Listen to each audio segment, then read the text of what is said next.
Bismillah, Assalamualaikum warahmatullahi wabarakatuh.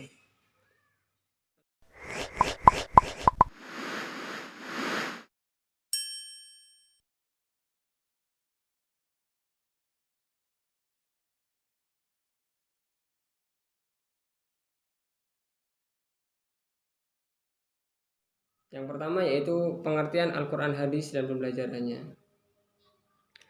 Al-Quran secara bahasa mempunyai banyak arti.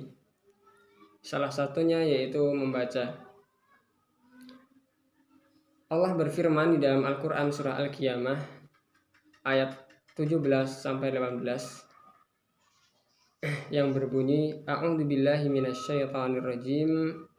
Inna alaina jam'ahu wa qur'anah fa idza qara'nahu fattabi' qur'anah, yang artinya sesungguhnya kami akan mengumpulkan di dadamu dan membacakannya.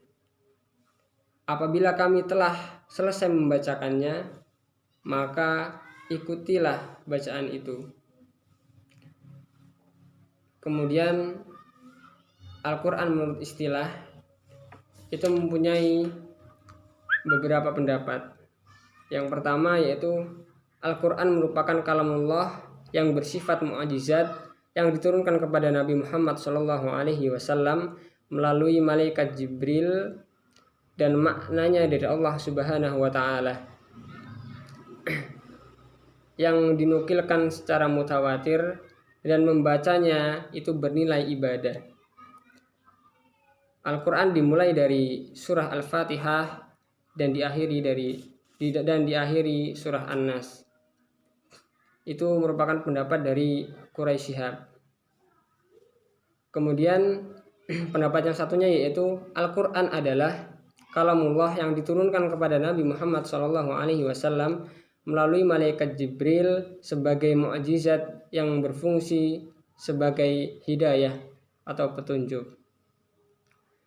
Jadi dapat disimpulkan bahwasannya Al-Quran merupakan kalamullah, merupakan kalamullah yang diturunkan oleh Allah melalui malaikat Jibril kepada Nabi Muhammad SAW yang berfungsi sebagai petunjuk atau hidayah bagi umat manusia yang beriman dan bertakwa kepada Allah Subhanahu wa Ta'ala.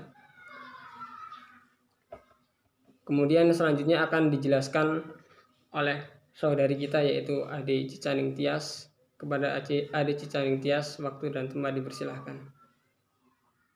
Baik, selanjutnya saya akan menyampaikan materi tentang pengertian hadis. Hadis secara bahasa artinya baru dan secara bahasa juga artinya sesuatu yang dibicarakan dan dinukilkan. Sementara menurut istilah hadis adalah segala sesuatu yang disandarkan kepada Nabi Muhammad SAW, baik perkataan dan perbuatan. Kemudian contoh perkataan Nabi adalah sabda beliau yang terdapat dalam hadis riwayat Bukhari dan Muslim, yaitu innama a'malu binniyah wa innama likulli amrin manawa, yang artinya perbuatan itu dengan niat dan setiap orang tergantung niatnya. Kemudian contoh dari perbuatan Nabi seperti kita melihat tata cara berwudu, sholat, dan manasik haji.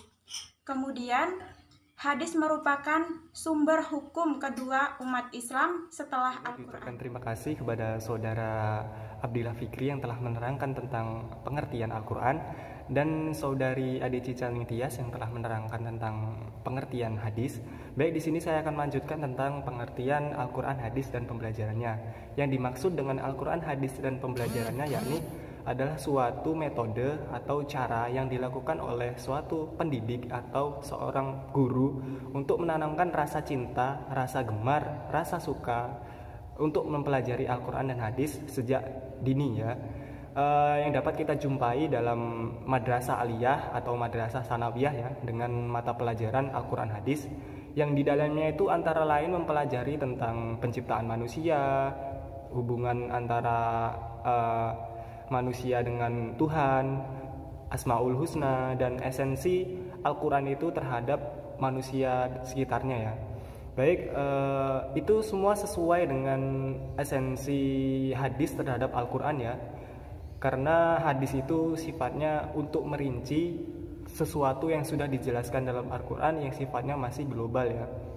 Adapun metode pengajaran yang dapat diajarkan di dalam kelas dengan mata pelajaran Al-Quran hadis ini antara lain adalah dengan metode ceramah, di mana seorang guru itu harus berperan aktif dalam menghidupkan suasana kelas dan mengefektifkan dan mengajak peserta didik itu untuk antusias dalam pelajaran Al-Quran hadis yang sedang diajarkan. Yang kedua yakni ada PowerPoint, di mana kita menunjukkan ayat-ayat yang berhubungan dengan penciptaan manusia disertai dengan hadis-hadisnya, karena sesuai dengan sifatnya kan ya, hadis itu untuk merinci sesuatu yang dijelaskan dalam Al-Quran yang sifatnya masih global.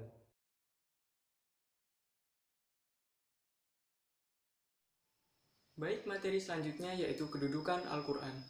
Allah Subhanahu wa Ta'ala telah menurunkan kitab suci Al-Quran yang di dalamnya berisi petunjuk-petunjuk bagi orang-orang yang beriman, yang isinya tak akan pernah lekang oleh zaman.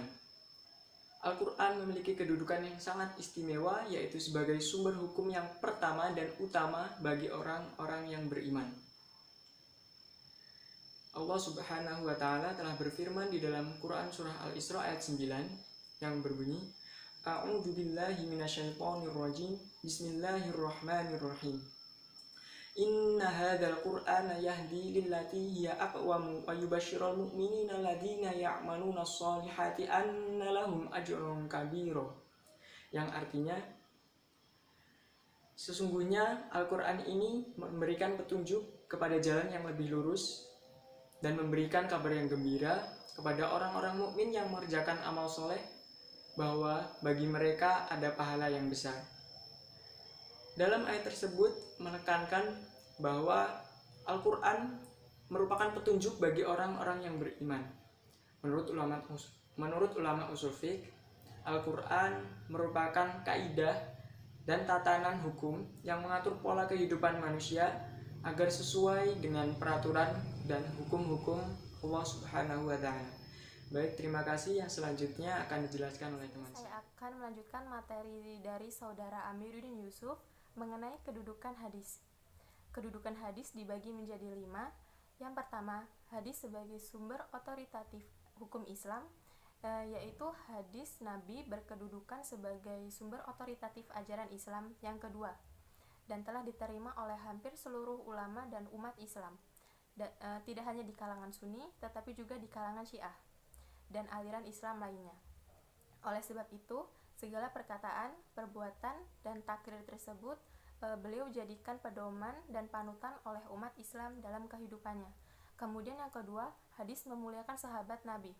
Menanggapi pelecehan jaringan Islam liberal yang telah dijumpai pada buku fikih lintas agama, salah satu di antaranya yaitu Ahlus Sunnah wal Jamaah, yang berpandangan bahwa semua sahabat Rasulullah adalah adil tanpa terkecuali. Pandangan tersebut berdasarkan dalil nakli dan pandangan ulama yang menjelaskan tentang keutamaan dan keadilan para sahabat.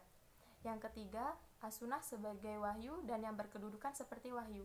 Wahyu yang datang dari Allah merupakan dasar dari pondasi agama yang harus dan wajib dipatuhi dan diakui. Pada bagian ini terkadang diwahyukan karena beserta lafalnya, maka di dalamnya terkandung kemukjizatan, yaitu Al-Quran, dan terkadang diwahyukan tidak bersama lafalnya, yaitu hadis Nabi. Kemudian yang keempat, yaitu kedudukan hadis terhadap Al-Quran menurut Imam Syafi'i.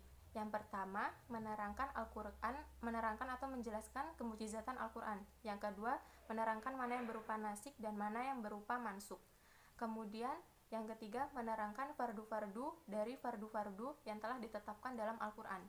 Yang kelima, kontekstualisasi hadis dari makna lokal temporal menuju makna universal.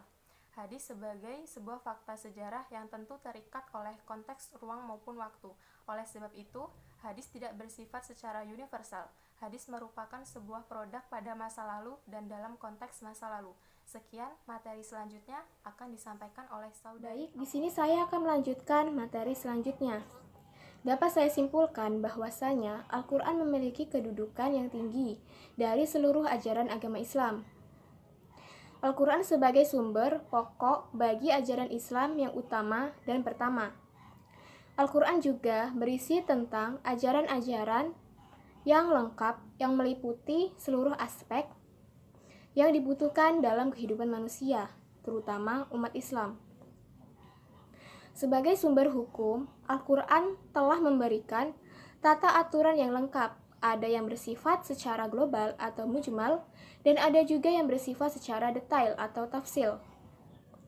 Berdasarkan petunjuk Al-Quran, Sunnah Nabi SAW adalah ajaran yang kedua setelah Al-Quran.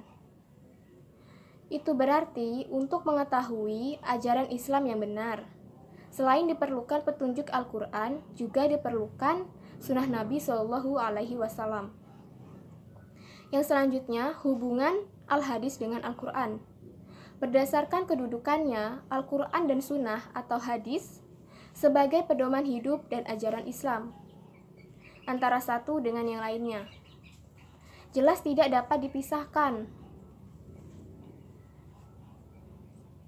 Al-Quran sebagai sumber utama atau yang pertama yang memuat ajaran-ajaran yang bersifat umum. Yang perlu dijelaskan lebih lanjut dan terperinci, disinilah sunnah menduduki dan menempati fungsinya sebagai ajaran yang kedua. Sunnah Nabi SAW menjadi penjelas bagi Al-Quran. Jadi dapat disimpulkan bahwasanya kedudukan Al-Quran, hadis, dan pembelajarannya merupakan dasar bagi pendidikan Islam. Sekian, terima kasih.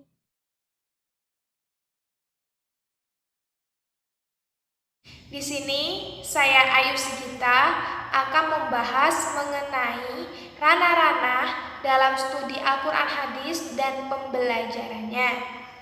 Nah, ranah-ranah atau ruang lingkup dalam studi Al-Quran hadis dan pembelajarannya ini itu mengenai segala sesuatu yang berhubungan tentang Al-Quran dan hadis, berupa ilmu agama seperti tafsir, kemudian bahasa Arab berupa balaghah. Nah, untuk kajian sendiri yang pertama kita akan membahas yaitu tentang asbabun nuzul dan asbabun nurud. Asbabun nuzul itu adalah proses turunnya ayat-ayat Al-Quran atau proses turunnya Al-Quran.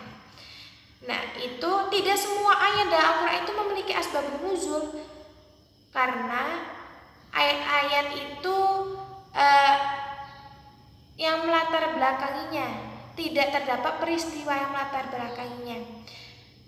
Kemudian kalau sebab munculnya asbabun nuzul itu ada dua, yaitu pertama adanya fenomena atau keadaan yang terjadi pada masa Nabi seperti perbedaan pendapat tentunya. Yang kedua, adanya pertanyaan yang ditunjukkan kepada Nabi. Nah, kalau bentuk redaksi asbabun nuzul itu terkadang berupa pernyataan yang tegas yang mengenainya. Kemudian dengan mengetahui latar belakang asbabun nuzul itu akan memudahkan dalam menggali hukum-hukum Islam. Kemudian selanjutnya kita akan membahas mengenai asbabun nurud atau proses turunnya hadis.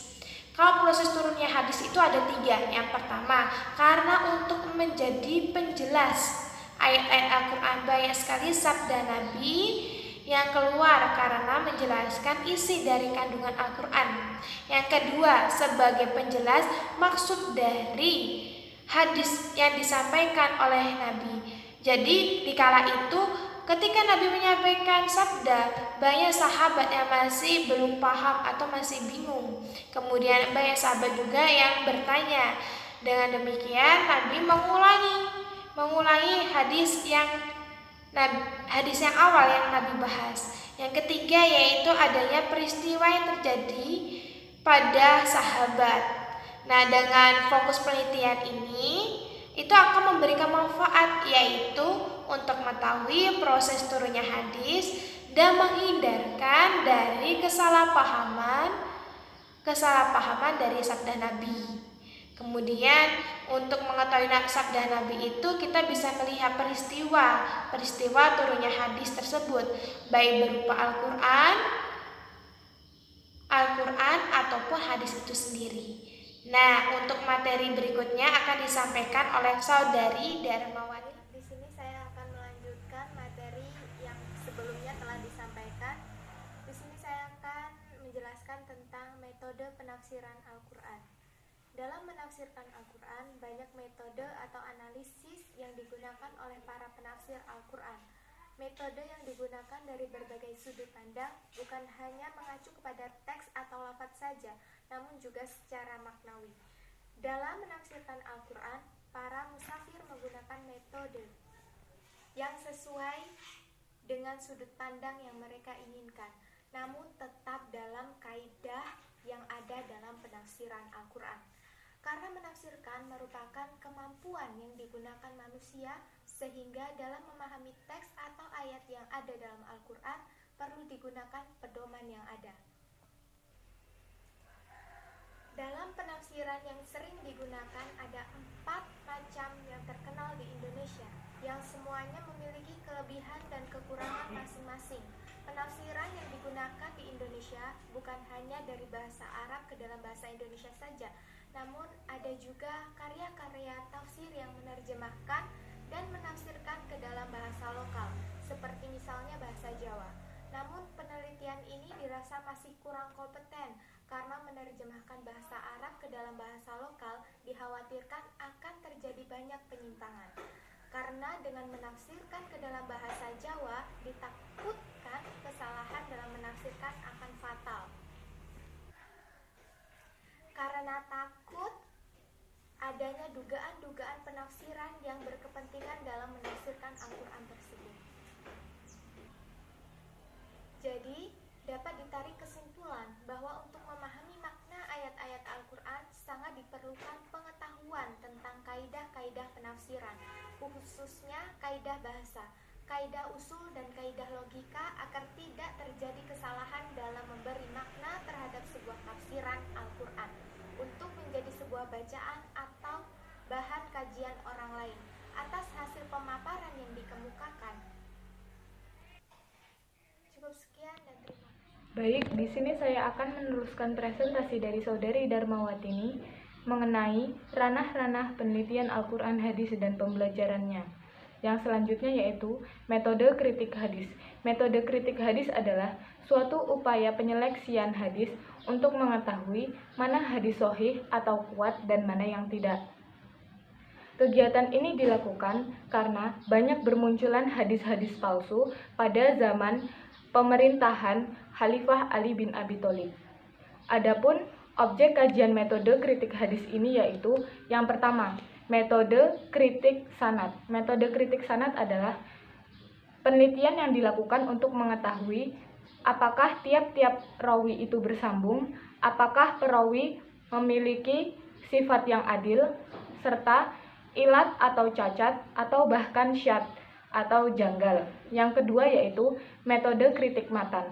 Metode kritik matan adalah suatu penelitian yang dilakukan oleh para sahabat untuk mengetahui kejanggalan pada teks atau lafal hadis.